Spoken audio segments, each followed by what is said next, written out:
Christmas came, Christmas went, and then another season landed of the Auroch Digital How to Make a Video Game podcast. You'll recognize this voice. I am Matthew Galaxy Walker. That nickname stays. To my left is another familiar voice. Hello, Thomas. Hello. Yeah, nice to be back. Is the nickname thing is like, oh, Happy New Year.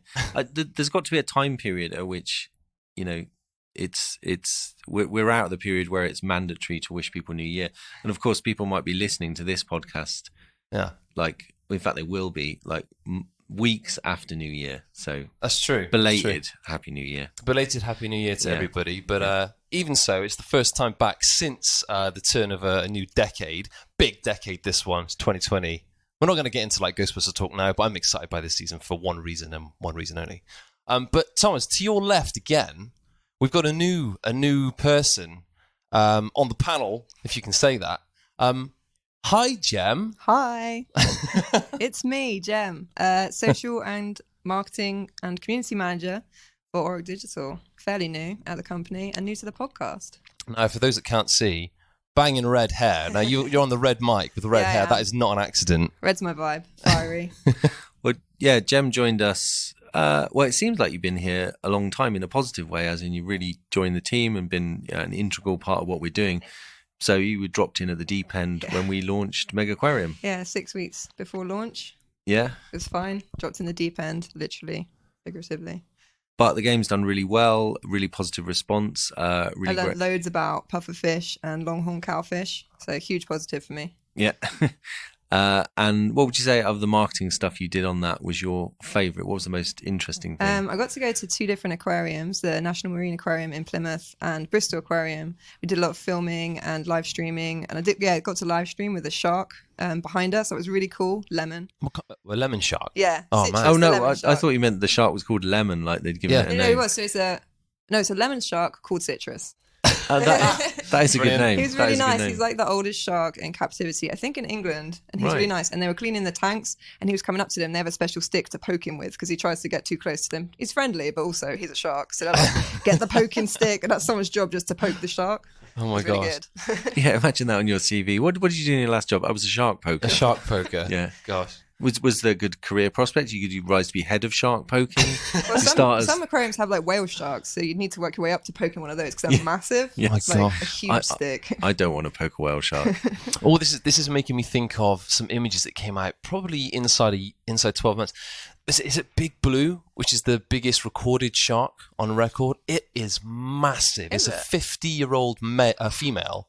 She was pregnant, so it's about as big as a great white shark could be.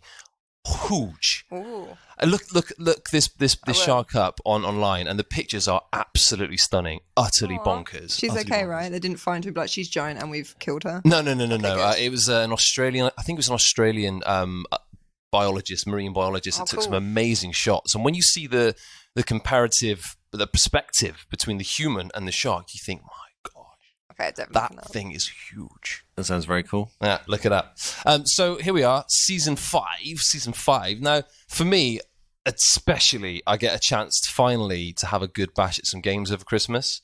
Who wants to go first? Who's been playing what over Christmas? Well, shall I jump in? So I've been playing a few games over Christmas, but I've been playing Insane Robots.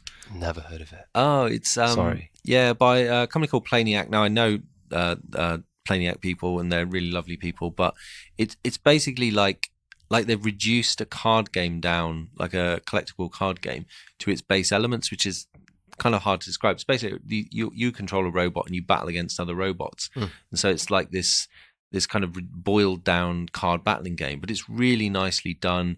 The strategies in it's really clever. The gameplay loop works really nicely, and the art is got very cute sort of robots, really nice. But yeah, genuinely, really, really enjoyed that. So That's been a game I've had a lot of fun with over Christmas. I've been playing Obra Dinn because I'd heard a lot of good things, and if you don't know anything about it, don't look it up. Just play it without knowing. It's really cool. Not so what I expected. And also a lot of Divinity 2, Me and my boyfriend both set up our computers next to each other and playing that. We did a 14-hour solid session one Saturday, and it was awesome. Haven't done that for a while. I don't know what those days 9 feel a.m. like till anymore. 11 p.m. Stopped for like 20 minutes for food the whole way through. It's such a good game. Really fun, really good co-op.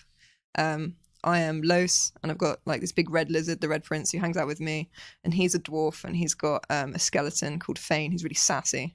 It's really good. Do you remember those days, Thomas? Being able to play video games for like 10 plus hours uninterrupted? I know, yeah. Making us sound like fossils now. No, you know. no, I not. I mean, I still get my gaming time in. Oh, really? Like, I still work it in, around family and business and all the various other things. But yeah, no, that sounds amazing. It's always fun. nice to justify it to yourself. Like, I was like, this is work. Technically, it's video games. It's always work. It's you're always kind of digging with something. Now, I don't want to continue into a new season where we're beginning things afresh, and to sound that the foghorn from previous seasons of the XCOM foghorn. Now, if anyone who's listened to previous episodes, whenever this comes up, it comes up a lot in conversations. Just the title, the name XCOM. Big XCOM fan. I wasn't until about a year and a half ago when XCOM 2 came out, and the guys around the studio were telling me about it. But I found myself downloading on Steam like 4 of the classic XCOM games, like the original, Terror from the Deep, Apocalypse, I think, was another one. They're not easy to play now, but I found myself getting a good hour or two into each one of them, which was just sick. Like Boxing Day was amazing, just getting some gaming time to those is amazing. Absolutely amazing. See, you can go even further back, like Rebel Star Raiders. Oh, okay. Which is like the pre-XCOM game. Right. And you can go even further back. There's a board game called Snapshot, which we've obviously covered. If people scroll back to A Potted History of Turn-Based Strategy Games, we do cover that in there. Good plug. There you go. Good plug. Thank you. It was a good little session, but I found myself. I actually bought Phoenix Point at launch, which I haven't really touched yet. I'm looking forward to seeing how that differs from so-called XCOM, because they're so closely linked now. Yeah, we've been looking at that because the marketing of that I thought was very effective. I've heard a lot of good things. So yeah, it'd be interesting to hear how you get on with that. So today, what are we talking about? We've got a new season, we've got a new face, a new voice, new content, new stuff to bang on about, Thomas. Yes. So we've got quite a stocked season of stuff coming up. But should we say a couple of things, because you've alluded to them sorry in the discussion. I couldn't help myself. Some of the things we're going to be covering are Ghostbusters, which is by you, and Harry Potter by Jem. My favorite. Because I think the thing with the podcast, it doesn't necessarily mean we are making a game related to that, but I think it's very, when you work in video games, you're influenced and inspired by other stuff. There's a continuum. You don't work in a vacuum. So I think it's really interesting to be able to share a thing we are into. So, if a series of games or a game influences us, we get a lot out of it. We get a lot of joy out of it. It's always nice to share that. And I think the thing I feel with the podcast, that where it goes really well, is where it gives that kind of that window into the nerdery and the kind of like the real fandom of an area. And so that's something we want to share with you all. So we're always interested to hear your feedback on what works, what doesn't. We're not machines. It's always good to, as Thomas says, to kind of tap into those interests, because also, like, everything we make, everything we create, we're all influenced by something. We all have that kind of spark for something. And whether you try it or not, it all kind of sometimes bleeds into what you do. If you play a lot of different type of games, you can get inspiration from all different genres that you might bring back to a genre that you're working in and you're building. If you've just played one type of game and then you're making that type of game, you're going to just be making the same things over and over again. If you can get inspiration from a completely different genre, I've seen some really cool stuff like that. True. Should we hit it? Yeah. Well, yeah. Let's go for it. So, this one. So this is a choice of mine of something I wanted to cover. Is basically a sort of a history, what's the word? Because we call them potted histories, which I'm sort of gonna still call this one. But the feedback was like, not everybody knows what the word potted is. It's quite a British word. I only come across the word potted to mean like food. Potted fish. No, it does. Meat. Yeah, Maybe it probably says more about me than like vocabulary in general. But I was like, what is this? Everything at the moment seems to go back to fish and marine life. Like, it's too much Megaquarium. That's for me. So I thought, but by that I mean it's like it's not an exhaustive thing. It's a more personal, summarized. Like, because often when we cover a topic, if you were to do every single game related to that. You'd basically just be reading a list of games, which would be boring. We actually, as you say, want that connection to what is the interesting games in that area we're looking at. So we're going to look at games and democracy. So I'm going to jabber on about it, and if either of you want to sort of reflect or interrupt or offer commentary, then feel free to at any point. Hi, and we've been joined by Peter, our creative producer. Hello. Come to put his input in about Civ and all other democracy things. Sounds good. Well, Peter's also very well read on the philosophical underpinnings of democracy. Don't tell him that. That's only going to inflate the ego. I'm sorry even for more. massively underselling you. Pete's played Civ. Oh man, it's that good. I've been set up now to be like, right, have we got a question about Euripides? So, all right, okay. It would be good if we could get some Euripides in now. Now you've said it. Oh no, let's not. Okay. So what are we talking about today? So we're talking about democracy in games, and I see there's kind of two broad areas that I wanted to cover with this: is games about democracy or games with democracy in. So, where it's the subject they're covering, and then there's the concept of democracy in gaming itself. So where does the culture of games connect with democracy and democratic ideals? We'll start with the first. So start with defining democracy, which is from the Greek, which is literally means rule by the people. And we encounter two broad types of democracy that we're going to touch on. It's much more complicated than this, but to simplify it down, there's direct and representative. Direct is where you get a say. So, in deciding which one of your Steam games is going to be played, that's direct democracy. You pick it. That's the Athenian model that Socrates put forward. There you go. See, bringing the culture. The other one is representative, where you elect a representative who acts on your behalf. So if we were to ask the audience of the podcast, which of my Steam games would you like me to play? And then they voted on one, and then I played that one, that would be representative democracy. So they don't get to play it. I get to play it on their behalf and tell them whether or not it was good. So which one is the kind of democracy that we have in, like, let's say the UK, the US? Like that's kind of representative democracy, right? Yeah. Direct democracy is much rarer because it's much more complicated. But the original Greek form was direct, as in, like, if you were a citizen, which obviously was restricted to rich Greeks and not slaves, not women, not any foreigners in there. But basically, you could just rock up. You could turn up and talk about farming. And Senate or whatever. No, it wasn't the Senate. That's the Roman version. You could rock up the forums and basically do it. But of course, if you were not rich, then that was harder to do because you were working. Rich men, they weren't supposed to be representative of the females and the slaves and everyone else. Their just opinions didn't matter. Yeah, they just didn't get a say. They just didn't get a say. We did get it, but I'm simplifying it down because that's really the Athenian model. Like the Spartans, that a lot of people go, Greek. They were not a democracy. They were a sort of weird.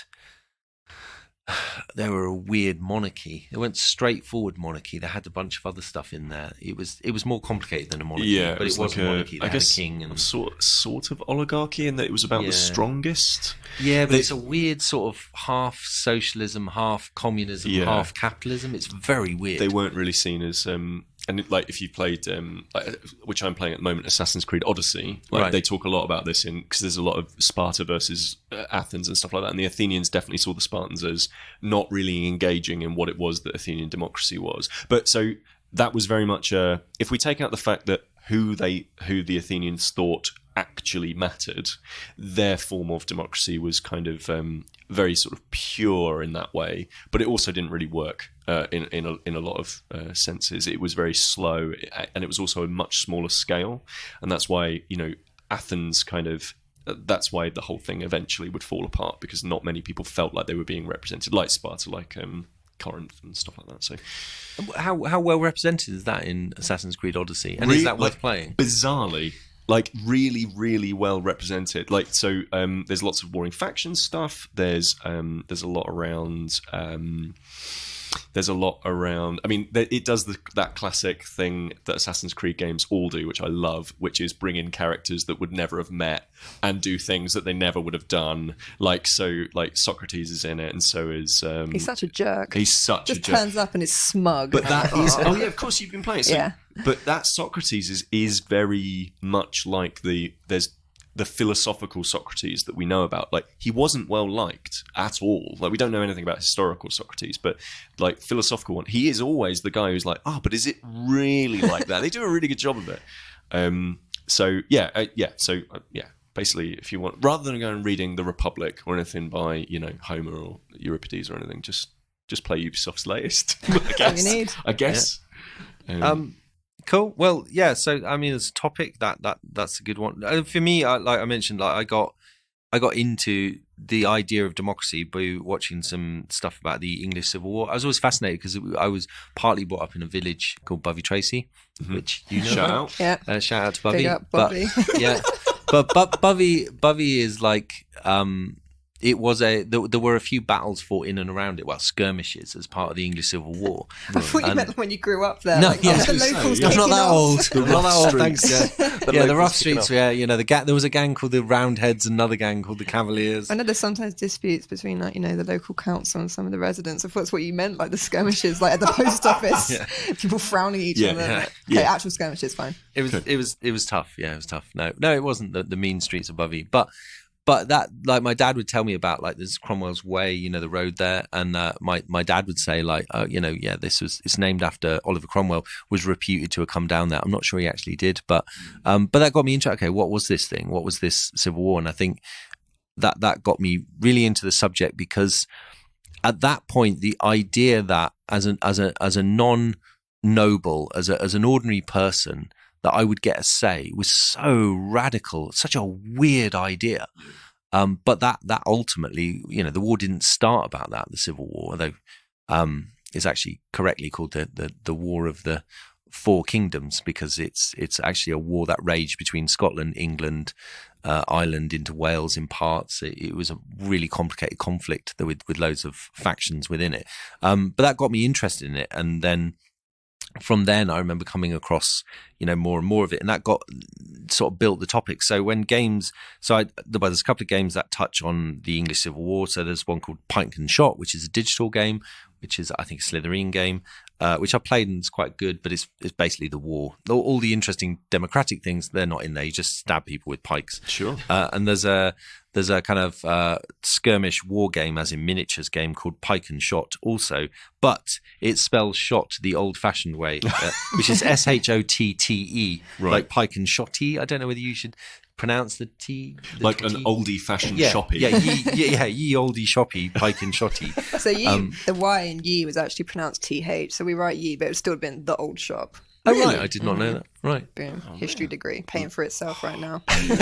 Yeah, nice. But yeah, which is, I quite like the minis in that, but I've not actually played the game, but that looks cool fun. But yeah, again, also doesn't touch on democracy. Again, you're just shooting people with muskets in that. But we as a studio have actually done, I realised in writing the notes to this, we've actually done quite a few games that touch on this topic. So under our Game the News project that we ran for a few years, we did a game when Obama was running against Romney. It was this like debate game where you'd have to type in phrases they say, and depending on how well you typed it, the audience bar went between the two. We also did a game. We worked with BBC News, Newsbeat, which is like the news channel on BBC Radio 1, which for non-UK based people is the kind of like, fair say youth music. I mean, as an older guy now, I don't know if I can say that without sounding like the meme of the guy with the skateboard saying hello kids. Yeah. I don't know actually. Yeah, but anyway, we did a game called Ballot Bots with them. Yes. That was more about representing, getting their audience interested in the election, which was the 2015 election, which feels like a long time ago. But it was really interesting to be involved in that, and how we did.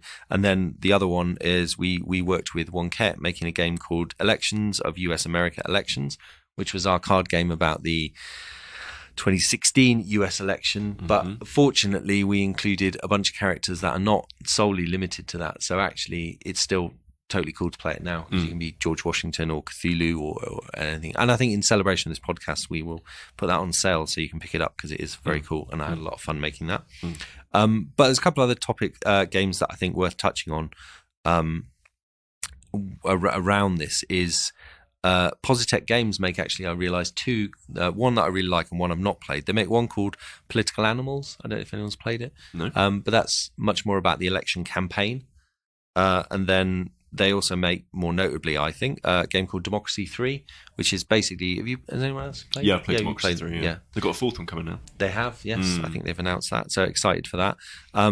But one of the things I think is really great about Democracy 3 is they opened it up on Steam Workshop, so you can make scenarios for people to play through. I remember after the Greek debt crisis hit, I was asked to give a talk about games and democracy, and I played that. Somebody had made some deal, like a kind of workshop version of the Greek debt crisis for the game, and it was really, really difficult to get anywhere in it. Yeah. And that's kind of the point. Like, if you're trying to solve a country's debt crisis, it's really hard. I think games for me then were really good at representing that issue. It's like, put yourself in the shoes of the person trying to balance that budget and the complexities and difficulties of the task. And it really did bring it home to you how hard that was. And I thought games are doing a great task here. Yeah, I think mechanically, so to explain quickly how democracy works, it's kind of like a bar balancing exercise. You know, you're essentially putting numbers into pots, and you want to keep certain people happy, certain demographics happy. And by doing that, you will increase the chances of being re-elected. And that's seems quite simple, and it's quite a straightforward idea, I guess. And yeah, I think it gets across this idea of like the raw numbers of democracy. Like when you have so many people who have their say, that, you know, keeping everybody happy is just never going to happen. So it's about, like, I guess, like backing the right horse at some point. Yeah, it's the kind of trade-offs that I think in a democratic system, if everybody gets a say, you're not going to please everybody. So it's the trade-offs you do around what people get and don't. And I think they're really well represented in that game. I think it works really effectively, and I'll stick a link in the show notes to the Greek debt crisis scenario, which obviously then links back to the game itself, so people can have a bash at it. There's another game that I wanted to touch on while we're talking about democracy as a theme. Well, two more. One briefly. Well, two briefly. One is Fate of the World. Did anyone play? Which is the climate change game. No, I didn't know. By a studio with the name Red Redemption, which with Red Dead Redemption was not. Yeah. Was a confusing. But I really like the game. So it's kind of like a digital card game, and the idea is you're managing some kind of UN agency who's tasked with trying to combat climate change. And again, it's this risk reward, this balance of you can't keep everybody happy. So you're having to balance budgets, you're having to decide where resources go. You're trying to keep... What was interesting about it is it had this idea that there was a load of countries in an alliance to fight climate change. And as long as those countries felt they were getting value out of that, they would stay in that, however they define value. If you couldn't keep that coalition together, then bit by bit they would leave, which is a very similar system to XCOM, where all the countries contribute to XCOM. And if you don't perform well, then they start dropping out, and then they're no longer in your coalition. So yeah, it was really nicely done. And again, looking at it more recently, because I've played it a few times, it's really frightening to look at it now because it's like 10 years old, and it's like, yeah, a game about climate change. Yeah, sure, we'll get there, and we have not made much progress. Then I was looking at other games, like, because it pops up on Steam when you're looking at these. There's a game called The Political Process that came out recently. And that, again, like Democracy 3, it's very much about using power. What I was pleasantly surprised about is it's done really well. A lot of reviews, a lot of positive reviews. Because you think this is super niche and is like there's a tiny handful of people who care about this stuff, even though it impacts all of our lives so dramatically. Even if you don't live in, say, the US, the decisions made in the US are going to impact you, like it or not.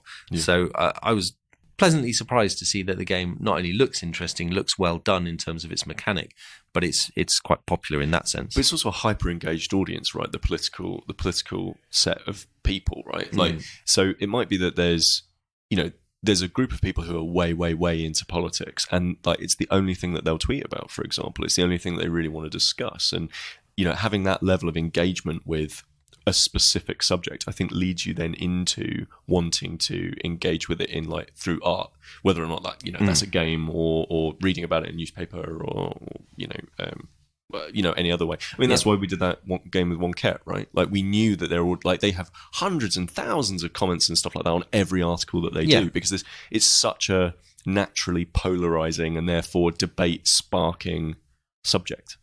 Yeah, I mean, it engages. People get exercise with it, understandably. You know, power is itself interesting. Power, when you get a say in it, is more interesting because you've got some relation to it. Which I think neatly brings us to probably I would say the biggest, most popular game that covers democracy, which has got to be Civ. Big fan. Yes. This is your moment, Peter. It's my moment to shine about Civ. Well, I mean, here would be the question: like, how, like you, in theory, you can be a democracy in Civ. Yes, you can. But is it only in theory? Like, how far do you get if you're not willing to just attack? So have we all played Civ? Mm-hmm. Yes.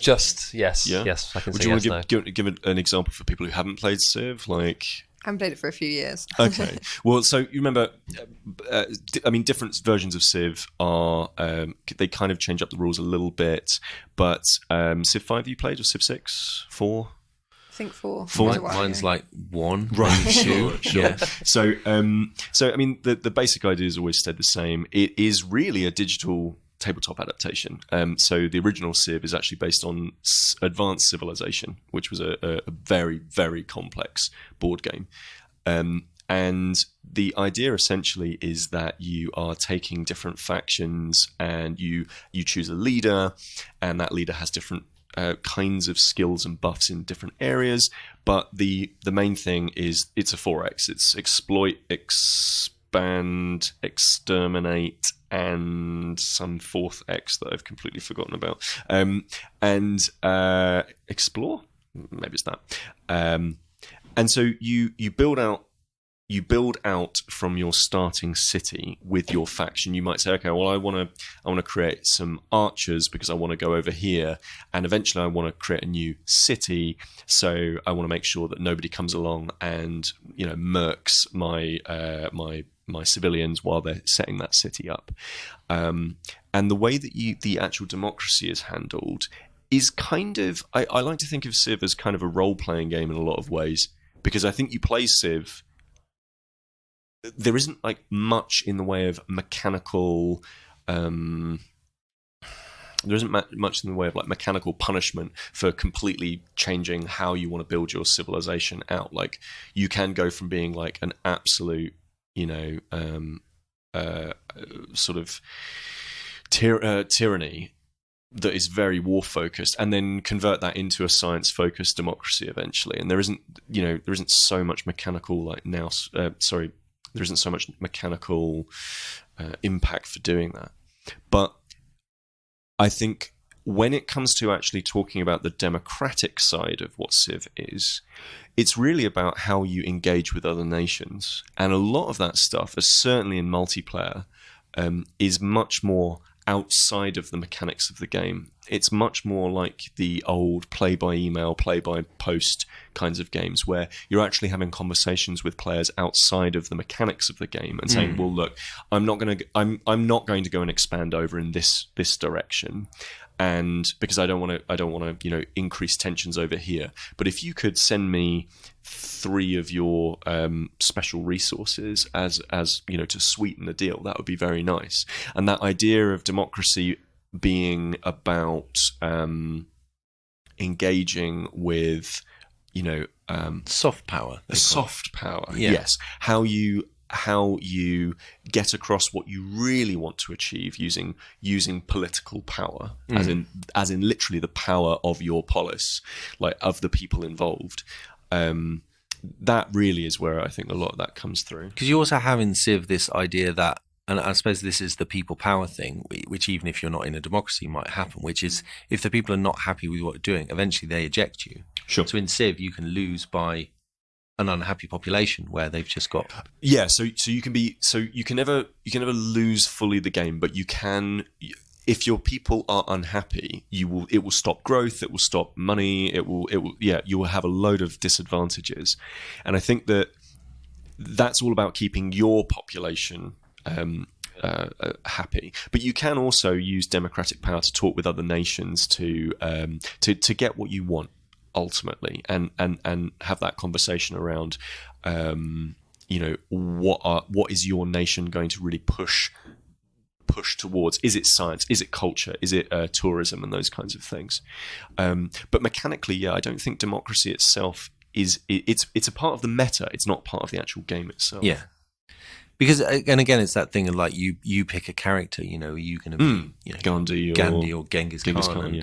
And there's a really good. I went to Games for Change back in 2013, and the keynote speaker there was Brenda Romero, and she gave this really good talk about basically how games engage with a lot of these themes. It wasn't explicitly just about democracy. It was about, kind of history and broaden that as well. But it was a really good talk. And the bit on Civ, it's really powerful. I won't just repeat what she said. We'll stick a link in the show notes. I'd recommend the video. But again, she talks about this point of like, there's something slightly unsettling about your Gandhi, but then you go and blow other countries up. It's like, is that all he gets reduced to? Is just a figurehead, just like almost like a meme in the game. Yeah. And she sort of, debates those points around how it all works as a fan of the games, but as somebody interested in the reality of it, it's a great talk. And a lot of people use those characters as role playing. So, for example, I often pick Gandhi because that for me, I don't really ever want to go and attack people. That to me is. But if I ever get attacked, let me tell you.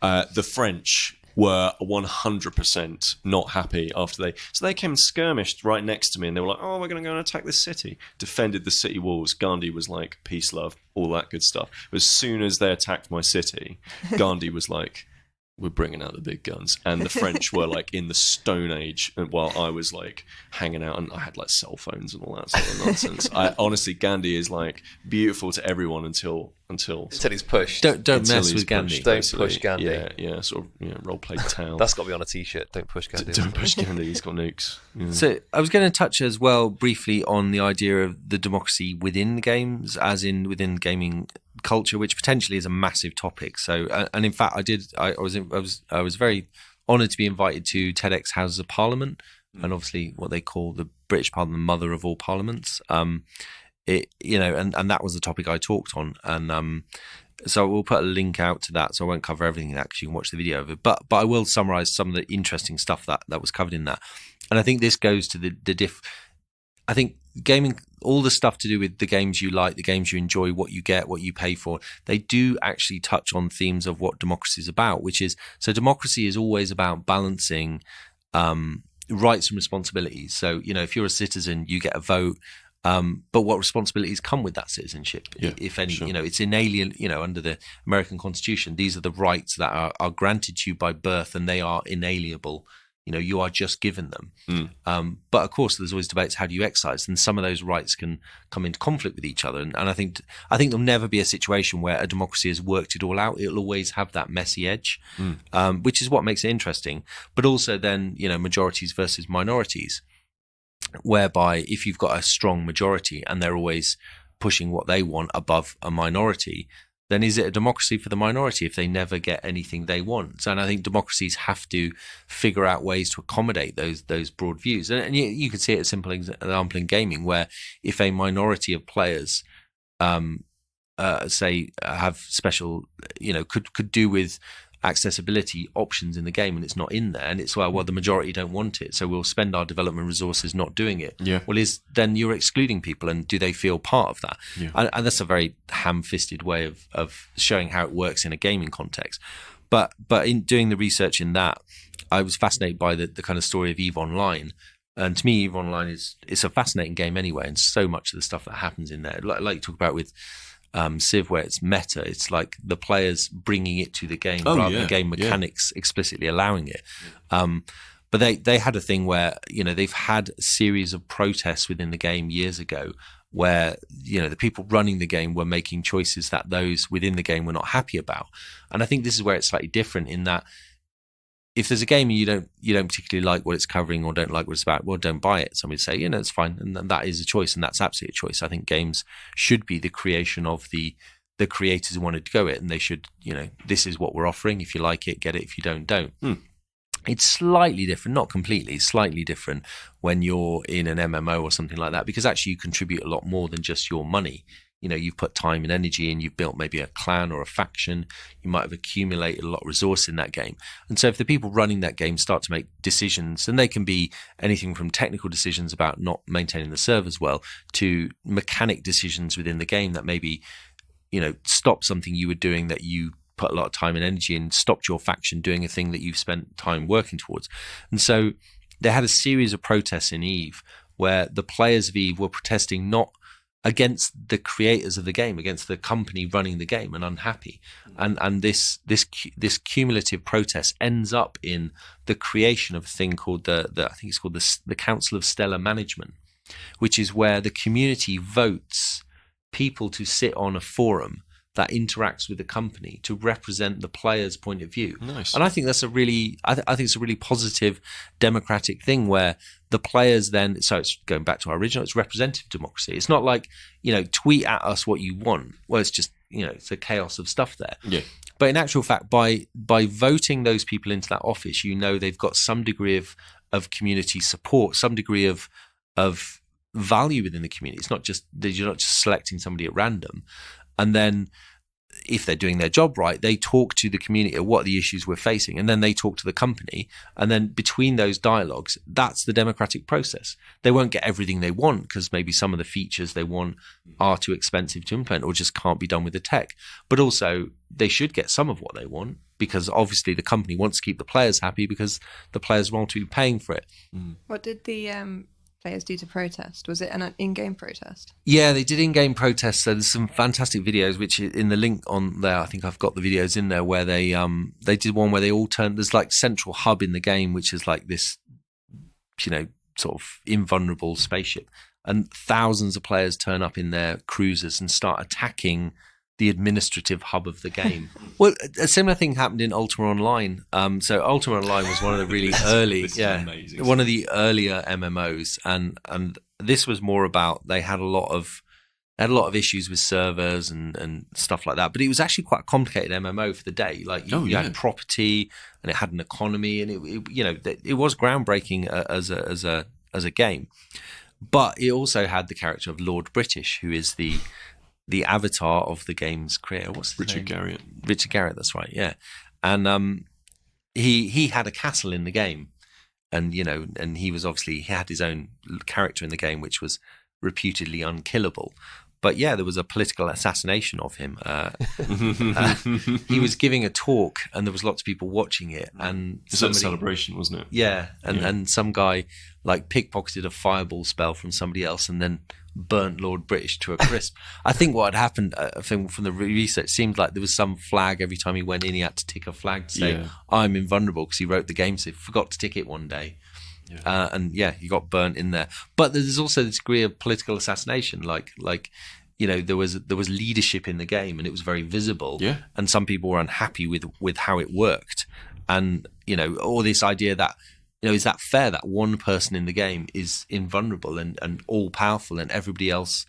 You say, well, yeah, but he wouldn't do anything with it. Well, how do you know? That's the whole point. How do you know how somebody's going to wield power? Does power corrupt?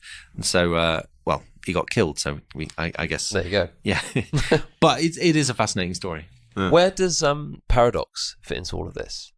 In terms of like the company or Paradox? I'm thinking specifically of Stellaris, which I've played a bit of. I mean, surely everything you've mentioned up to this point bleeds right into that. Yeah, it's a 4X. So again, it's in Sib's kind of wheelhouse. Different game, but kind of similar ideas. But yeah, you're completely right. It's about how does an alien nation, how does it wield the power that it has, and what kind of philosophical approach is it going to take to how it's going to build its society, across the stars. And a lot. And I would also say that games like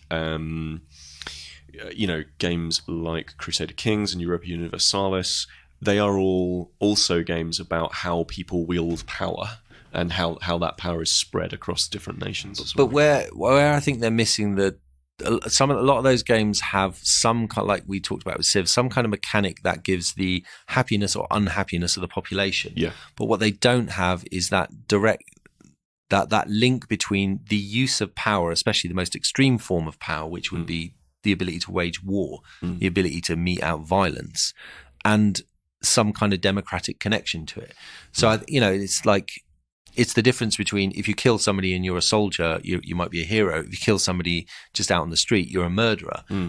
You've still killed somebody, but in theory, the idea is that if, as a nation, the state has decided to go to war, then that might, it's a moral thing. We see the Second World War as that, ultimate example of a moral war where we went to war to stop a tyrannical thing.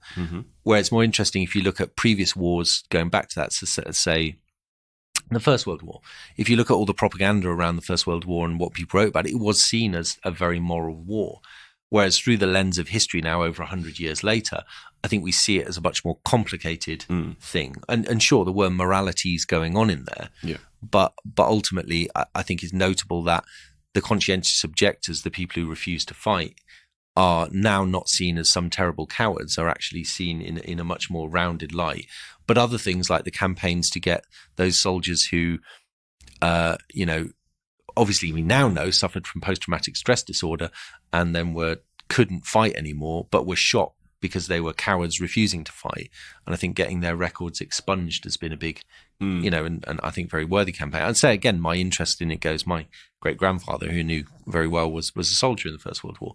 But that was that idea that when a democracy goes to war, it does so with the consent of its people. Or does it always? And again, you can go back through history and find wars where they're very unpopular wars. They're war, and again, especially if you're having to conscript people to fight in that war, that's very different from if, whether or not you feel it's worth doing. If you're called up to fight a war you don't feel is a real war. So I think it would be interesting to see more games that had that in it, where, sure, you've got tanks and soldiers and all that, but what if they all don't want to fight?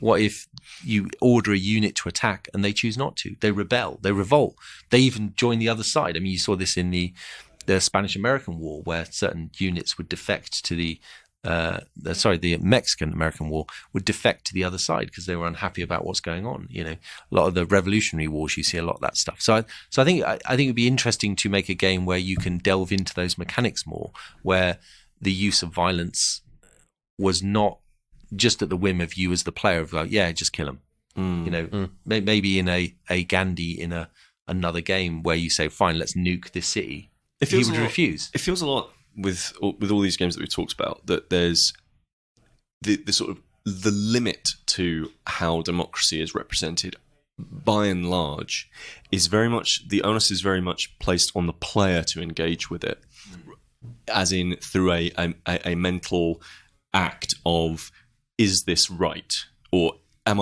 is what I am doing correct?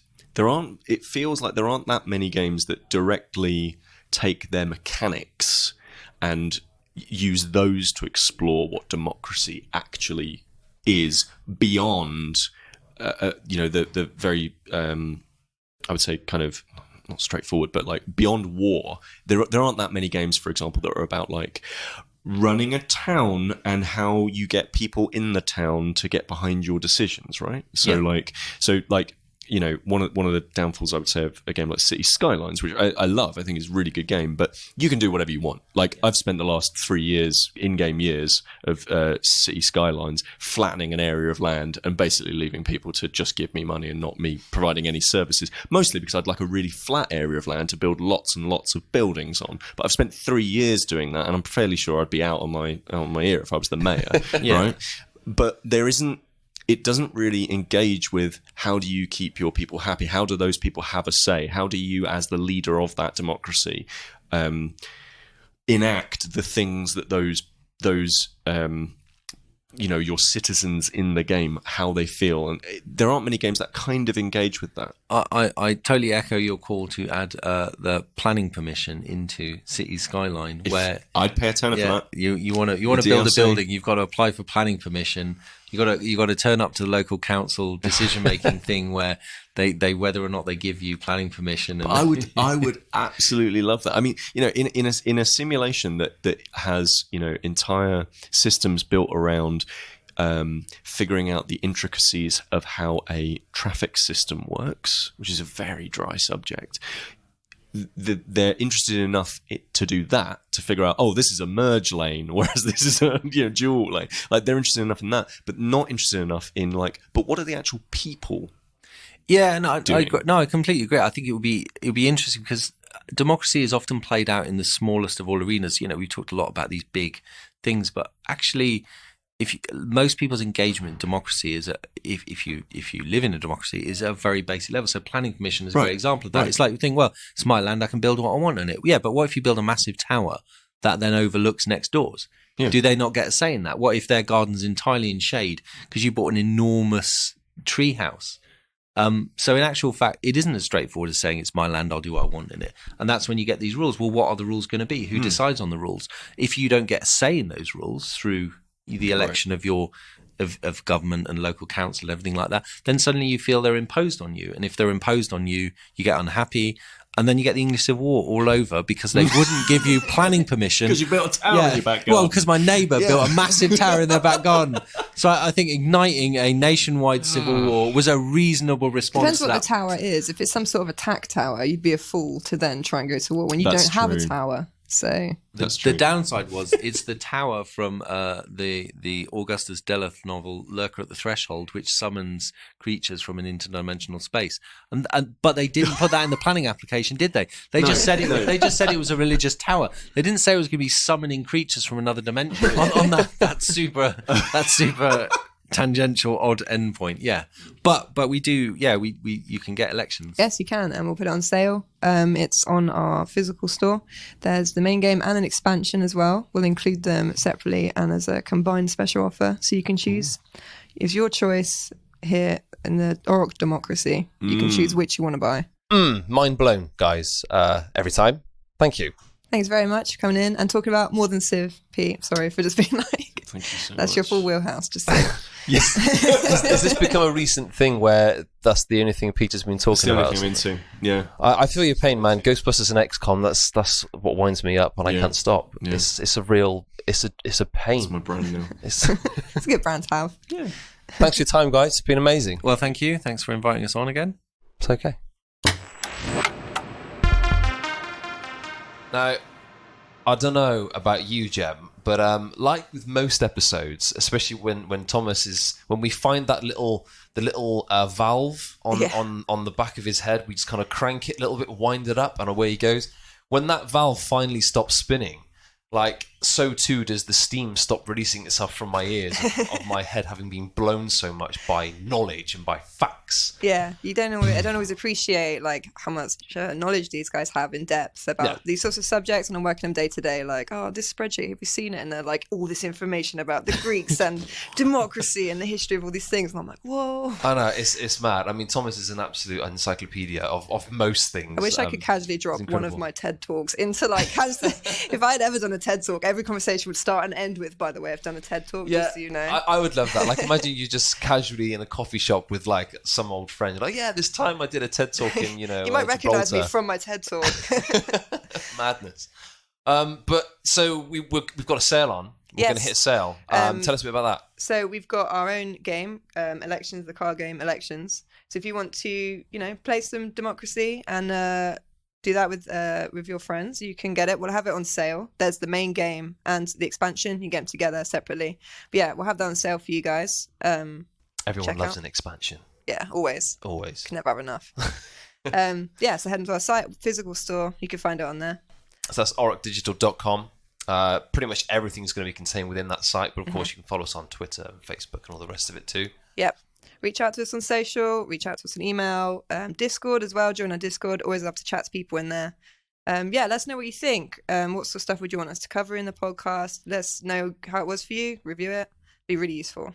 How are you feeling after being introduced in this new season? Yeah, feeling good about it. Hope it's okay. If you're going to review, please say something nice. Yeah, it's, and any comment is a good comment in my mind. I'd like to know what people think about anything that I do. Mostly bad stuff. If anyone's going to get a bad review, Jem, don't worry. It's going to be me and my Galaxy vocals. In fact, no one's told me yet to drop the nickname. So until someone says so, I'm sorry, but it's going to stick. I have to come up with my own nickname as well. Although I don't think we'll meet any other Jemimas, so probably not. You will have a nickname by the end of this season. Hooray! Yeah, I remember just before Christmas, I kindly sent around a bunch of emails to some key players. And a little screenshot of their character I love my XCOM character. that I've designed in my current playthrough of XCOM 2, War of the Chosen. I liked yours. The armor, the gun, the hair. The hair, funnily enough, was the only thing I couldn't get quite right. It wasn't bright enough. It was more of a sort of maroonish, burgundy sort of colour. I like those colours, but it wasn't like blood red. Yeah, it had the to be power. Blood. Thanks, Jem. You've been amazing. And we will see you and everybody else in the next episodes to follow. Cool. Bye.